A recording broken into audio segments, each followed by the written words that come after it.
রহমতুল্লাহি ওয়া বারাকাতুহু। কোরআন উইকলি আজকে সূরা আল ইমরানের ৮ নম্বর আয়াত নিয়ে আমি আপনাদের সাথে একটি খুব শক্তিশালী এবং সুন্দর দোয়া নিয়ে আলোচনা করতে চাই। আমরা আল্লাহর কাছে প্রার্থনা করে বলে থাকি, রব্বানা লা তুজিগ কুলুবানা। আমি এই দোয়াটি সূরা আল ইমরানের সকল আয়াত থেকে বিশেষ করে বেছে নিয়েছি এই চিন্তা করে যে কোন আয়াত দিয়ে এই ভিডিও সিরিজটি শুরু করা যায়। আমি এই আয়াতটি বেছে নিয়েছি কারণ রমজান মাস বিশেষ করে এই দোয়া করার জন্য ভালো সময়, যে আল্লাহ আমাদের হৃদয়কে পথভ্রষ্ট হতে দিও না। লা তুজিগ কুলুবানা। জাগা আরবি শব্দটির অর্থ হলো যখন কোনো কিছু হালকা বেঁকে যায় কিন্তু তা আমরা অনুধাবন করতে পারি না। যেমন তারা এই শব্দটি ব্যবহার করত কবর খননের সময়, যখন কবর খননের কথা থাকে আয়তক্ষেত্রের মতো, কিন্তু অনেকক্ষণ ধরে কবর একাধারে খনন করার কারণে এর চারদিকে আর সরল রেখার মতো থাকে না। যখন খনন শেষ হয় তখন দেখা যায় চারদিকে একটু বাঁকা।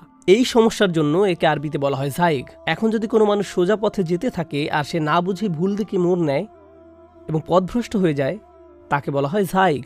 সুতরাং দোয়াটি হলো রব্বানা লা তুজিগ কুলুবানা, আমাদের হৃদয়কে পথভ্রষ্ট হতে দিও না। পথভ্রষ্ট হওয়া মানে এই নয় যে আমরা একেবারে 90 ডিগ্রি বেঁকে যাব, যে আমরা এই দিকে যাওয়ার কথা কিন্তু ওই দিকে চলে গেলাম আর পথ ভুলে গেলাম।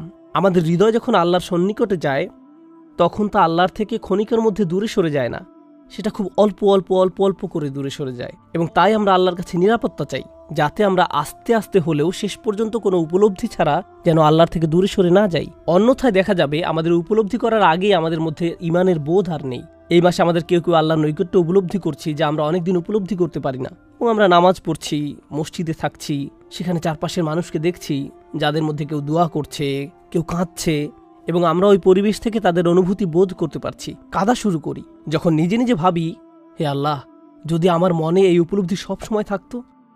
ওই সময়টা হচ্ছে এই দোয়া করার সময়। হে আল্লাহ, আমাদের হৃদয়কে পথভ্রষ্ট হতে দিও না। বাদা ইয হাদাইতানা, আমাদেরকে পথ দেখানোর পর। এটি চমৎকার যে আল্লাহ বলেননি তাকে পথ দেখানোর পর, বাদা ইয হাদাইতাহা, হৃদয়কে পথ দেখানোর পর। তিনি বলেছেন আমাদেরকে পথ দেখানোর পর। এবং এই জন্য যেন আমাদের হৃদয় পথভ্রষ্ট না হয়, তাহলে আমরা আমাদের সম্পূর্ণ সত্তাই যেন সঠিক পথে ধাবিত হতে পারি। খুবই সুন্দর। এই জন্য বলা হচ্ছে রব্বানা লা তুজিগ কুলুবানা বাদা ইয হাদাইতানা ওয়া হাব লানা মিন লাদুনকা রহমা। খুবই শক্তিশালী ভাষা। আল্লাহ বলছেন দান করুন আমাদেরকে, হিবা উপহার, ওয়াহাব মানে হচ্ছে বড় উপহার দেয়া, অনেক বড় উপহার। হে আল্লাহ, আমাদেরকে এই মহান উপহারটি দান করুন, উদারতার উপহার, সেই উপহার যেটা আপনার গোপন সংরক্ষিত জায়গা থেকে আসে। এখানে আমি এই ভাষাটি সতর্কতার সাথে ব্যবহার করছি, কারণ এই শব্দ লাদুন এর মানে আরবিতে শুধু এই নয় যে তোমার কাছে থাকা কোনো বস্তু, এর মানে হচ্ছে তোমার কাছে গোপনে থাকা কোনো বস্তু। আর যখন সেখান থেকে বের করে কাউকে কিছু দেওয়া হয়, এটা হলো হাদা মিন লাদুন্নি। আর যদি আমার কাছে কিছু থাকে, যেমন আমার পকেটে একটা কলম আছে এবং আমি তা তোমাকে দিলাম, এটা আমার পক্ষ থেকে। এবং ইন্দা শব্দটি কোরআনেও ব্যবহার করা হয়েছে। তবে যখন আপনি লাদুন শব্দটি দেখবেন সেটা বিশেষ, এটি সাধারণ নয়, এটি আল্লাহর গোপন করুণা থেকে আসা। অন্যভাবে বললে, যেমন আপনি বলছেন, একটু মনোযোগ দিয়ে শুনুন, যেমন আপনি বলছেন, হে আল্লাহ, আমি তোমার থেকে আগেও মুখ ফিরিয়ে নিয়েছি, অনেকবার আমি আবার তোমার কাছে এসেছি এবং তারপর দূরে সরে গিয়েছি, আমি এই অবস্থা আগেই পার করে এসেছি। এটা আমার জন্য একটা চক্র। এবং যখন আপনি কোনো চক্রে পড়ে যান, আপনি চিন্তা করতে থাকেন এটি আবার হবে, এটাই স্বাভাবিক। এবং সেটাই হচ্ছে আল্লাহর কাছে চাওয়ার সময়। ওয়াহাবলানা মিন লাদুনকা রহমা, হে আল্লাহ, তোমার ভান্ডারে নিশ্চয়ই গোপন ক্ষমা আছে যা তুমি আমাকে দেবে এই চক্র থেকে বের হয়ে আসার জন্য। আর তখনই আমি তোমার দিকে ধাবিত হতে পারবো, আমার হৃদয় আর পথভ্রষ্ট হবে না। এটি হচ্ছে আশার আয়াত, যেন আমরা আমাদের পূর্বের কৃতকর্মের দিকে তাকিয়ে না বলি যে আমার কোনো আশা নেই। ওয়াহাবলানা মিন লাদুনকা রহমা ইন্নাকা আনতাল ওয়াহাব।